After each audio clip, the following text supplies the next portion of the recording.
I feel I need to clarify the different types of addiction because what is being said in general conversation I find it rather disturbing. There are some people, when they refer to other people of addicts, they automatically think of crack cocaine. And that's not true, because that's not the only type of addiction that's out there that's taking people down. And the reason why I can speak on this, if you take a look at my Off the Trails video on YouTube, it's called Why I Walk. It will tell you part of my story as to why I can tell you the different levels of addiction. When someone say that they were addicted on drugs, let me just put this out here because I'm trying to educate you people, okay? There are different types of drugs. Alcohol is a drug. Nicotine is a drug. Marijuana is a drug. Cocaine is a drug. Heroin is a drug. Pills are drugs. You have opioids. You have amphetamines, barbiturates. You have different types of pills. So there's different ways to be addicted. You could be addicted to one of those things, or you could be addicted to one or more of those things, two or more. But for someone to go out here and say, oh, I heard about so-and-so, they're on that stuff. What stuff are you referring to? Clarify. But some people who have not been exposed to a situation where there is addiction involved, and they just basically receive third-hand information by way of media or someone else's story because it hasn't directly affected them, they're quick to say when they hear the word addiction, they're thinking that person is smoking crack. That's not true at all. Or they're shooting up. That couldn't be true. You hear all these commercials all the time about prescription addiction. This is not anything new, folks. This has been going on for over 30 years. It's at epidemic proportions, yes, but it's not new. There are people who just did pills. There are some people who do nothing but drink all the time. The minute they get money in their hand, they're going to get a drink. And just because it's legal doesn't mean it's not a drug. It's just a drug that is controlled by the government.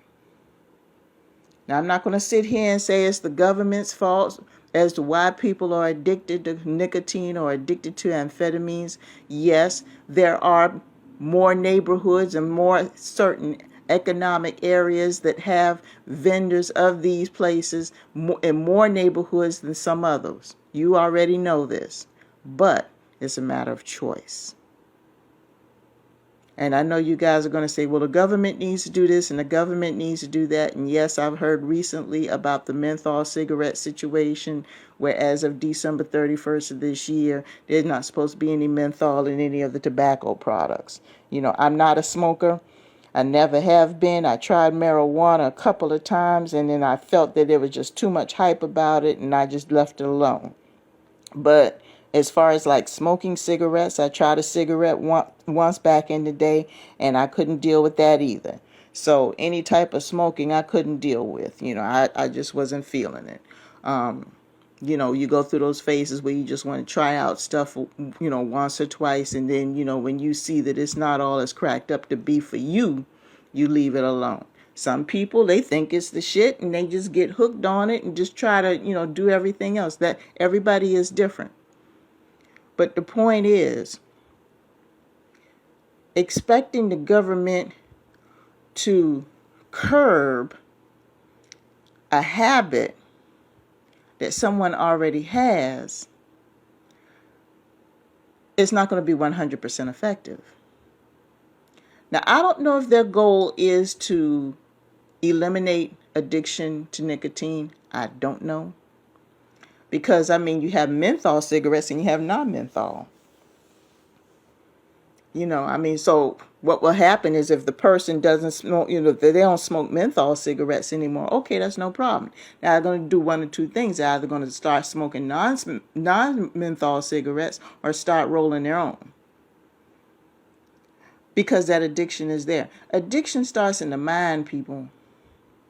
It doesn't matter how many stores you have out there. It doesn't matter how hard it is you make for that person to get it. They're going to get it no matter what. Whether it's alcohol, whether it's liquor, whether it's drugs. I ran into a situation with a friend not too long ago. He was in this business of loaning money to this guy that he knows was addicted to cocaine. He knows the fellow was addicted to cocaine. And what the fellow would do, he'll turn around and get paid every week and spend up all his money. And when it came short on the rent and stuff like that, he was running to this dude. And this dude kept giving him money. And I was trying to explain to him, you're wasting your time. Oh, he was like, well, you can't say that. I can't turn my back on him. You guys know the arguments that people have for being, being accessory. Because basically what you're doing is you're developing this dependence of this person on you so you can feed their habit. You're just as guilty as they are because you know what they're doing and you're giving them money for it. And there's a part of your mind that wants to believe that everything is going to be okay, and it's not. When it comes to addiction, that person has to hit that wall by themselves. There's no amount of money is going to fix that. And then you turn around later on and you play the victim and say, oh, well, after the shit done hit the fan, oh, I done gave him so much money and da da da da da, it's not fair and da da da, this thing is a demon. So is not being naive. That's a demon too, people. That's a demon too. And I'm sorry if you didn't catch on that this person was asking for way too much money too often. I'm sorry you didn't catch on with that because, like I said, some people weren't exposed to the addiction game at that level. They probably dealt with some people who are recreational, because there are people that are recreational, that they'll do their little 1 beer a day and they're done. Or they'll go get a 6-pack at the end of the week and they won't drink anything else at any other time. That's fine. I'm talking about people who have a constant need for this substance all the time, or they will not be able to perform in a basic capacity. That's what we're talking about here. We're not talking about recreational use. And the thing is that you know that they're messed up. Because you can tell, because they start missing work, or they're late, their employment is spotty, they start losing jobs left and right, they start losing their place to stay, or they get woefully behind in bills. If they do lose their place to stay, instead of finding another place to stay, they're couch surfing. Their relationships are straining because people that they normally talk to on a regular basis, they don't communicate with them on that level anymore. It's just so many different things. You can tell by their behaviors that something is not right. Their appearance is very evident. It's very evident. You can see the difference in the skin tone. You can difference in the hair. You notice mood swings. That's a big one. Noticeable mood swings. Skin agitation and aggravation. Always constantly itching and picking at their skin and fidgeting, things like that. There's so many different ways you could tell that somebody is on something.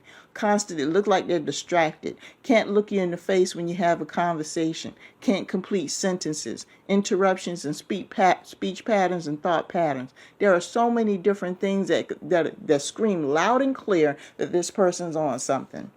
But you'll still turn around and give them money because that's your brother, that's your sister, that's your mother, that's your father. And then they'll turn around and take that money and you won't know you have no idea where they'll be for about a week, 2 weeks, or a month. You don't know if they're home. You don't know if they're at work. You don't know nothing. They disappear.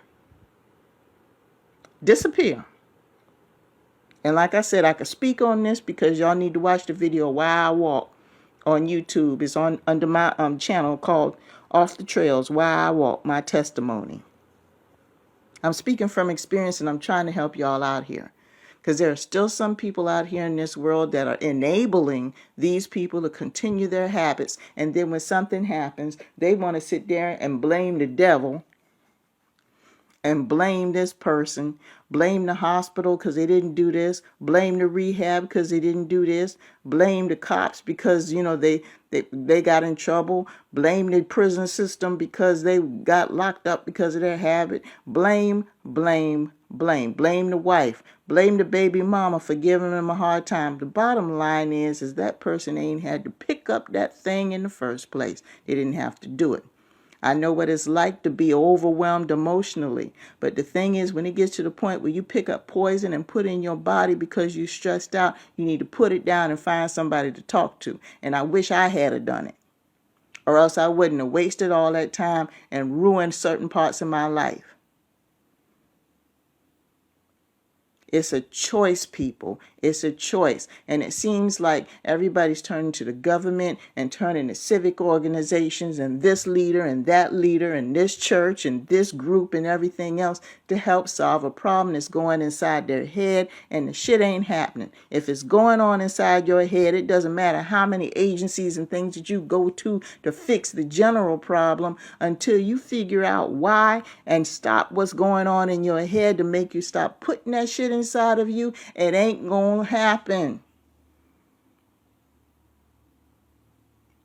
So all you people in these folks' life is giving them all this money. When shit goes down, don't sit there and blame everybody else. Look in the mirror because you helped pay for it. And I'm sorry if this hurts anybody's feelings, but if you knew what that person was on and you continued to give them money, what the hell did you think they were going to do with it?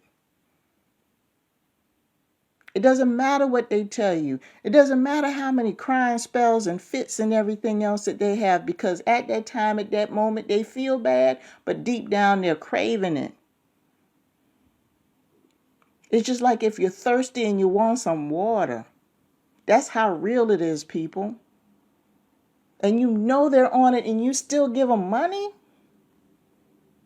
But then all of a sudden, when everything falls apart, it's all their fault.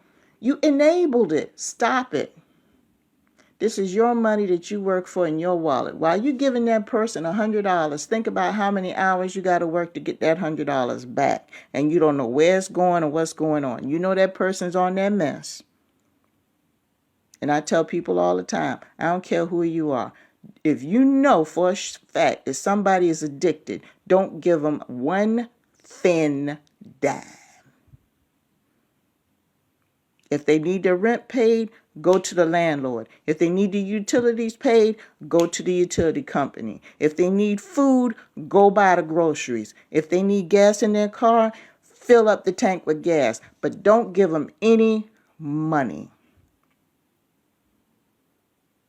And please don't do this silly little thing where you're going to get that special person that they once were close to. Or all I got to do is get cousin so-and-so. I got to get cousin Rhonda to talk to her because her and cousin Rhonda grew up together and she'll listen to everything Rhonda say.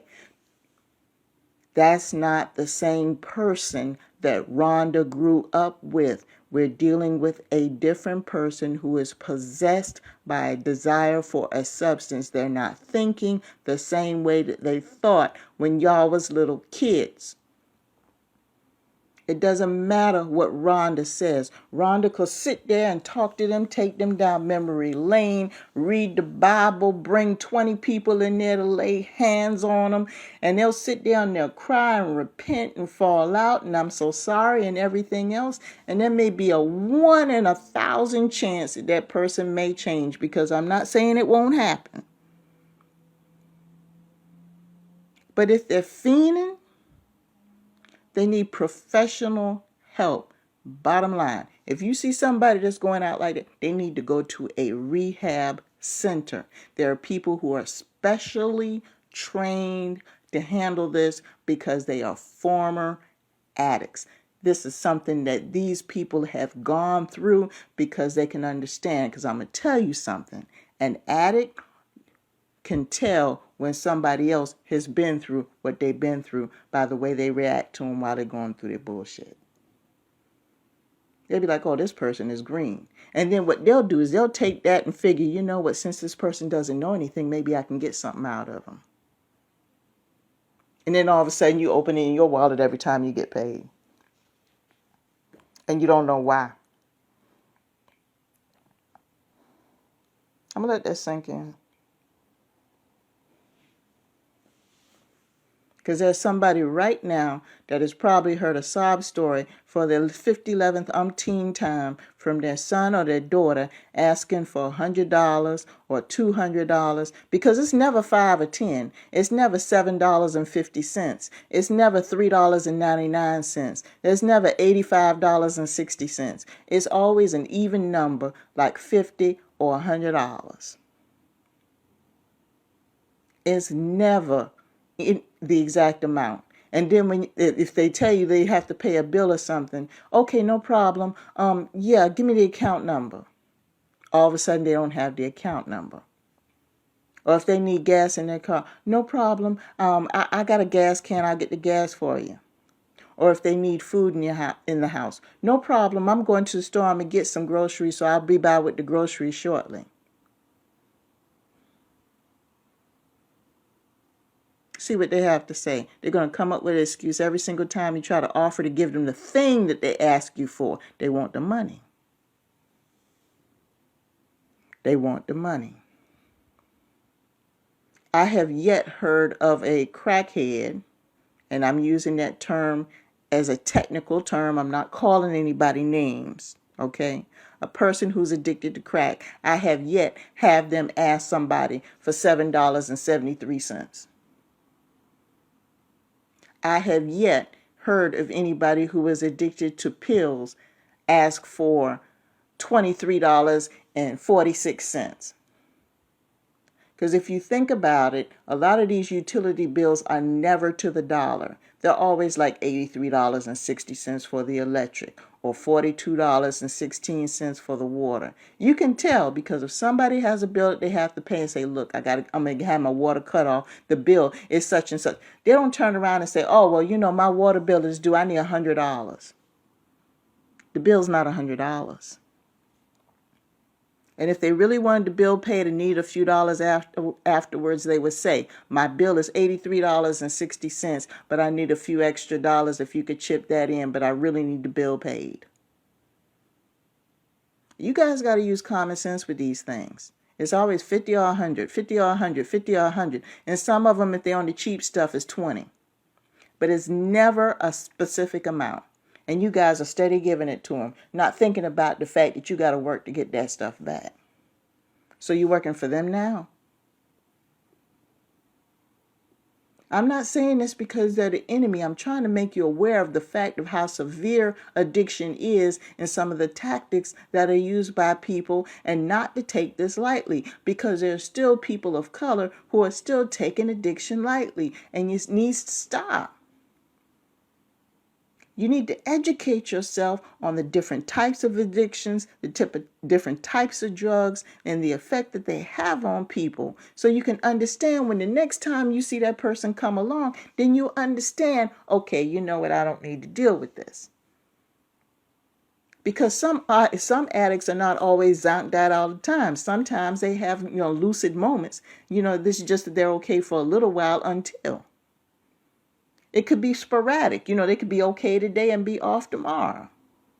And those are the ones that keep you strung for a long time, because you don't even want to think it's drugs, because you've been watching all them shows on TV where you looking for somebody from the living dead to be walking around all the time. And a lot of people that are addicted look just like you and me. Yeah, I said that. So if you know for a fact somebody needs some help, that's fine. Okay, fine. Take them to an appointment here and there and everything. But if something is constantly going, they need to go to a center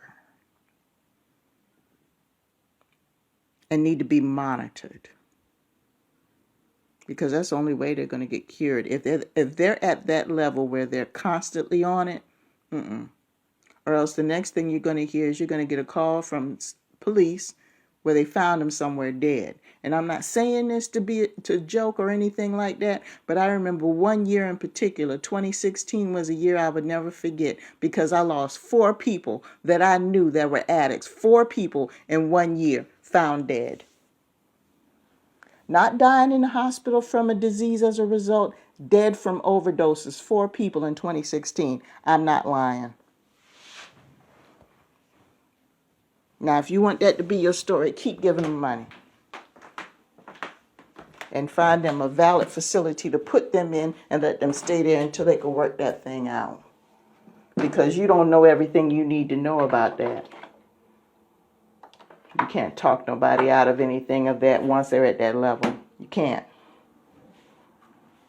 And what's wrong with having to talk with them and then putting them in a facility? Give them as much help as possible. Don't give them just a little bit. Go all out. So I just wanted to put that out there because, there's still people out here that are believing that all they got to do is have that certain person talk to them and it'll just fly away. It's a mental condition that is affecting the body. The body is craving it. I'm thirsty right now. I need a glass of water. And guess what? I'm going to go drink that water. That's the way these drugs are for addicts. So you need to understand that. Educate yourself and just use a little common sense. And get these people some help in a valid treatment facility. So they can at least have a fighting chance and be exposed to the tools that they need. They might not get it right the first time, but at least they had the experience to know, you know what, it doesn't have to be like this. But right now, as long as they can get it from you, it's going to be a mess and it's going to stay a mess. Just saying.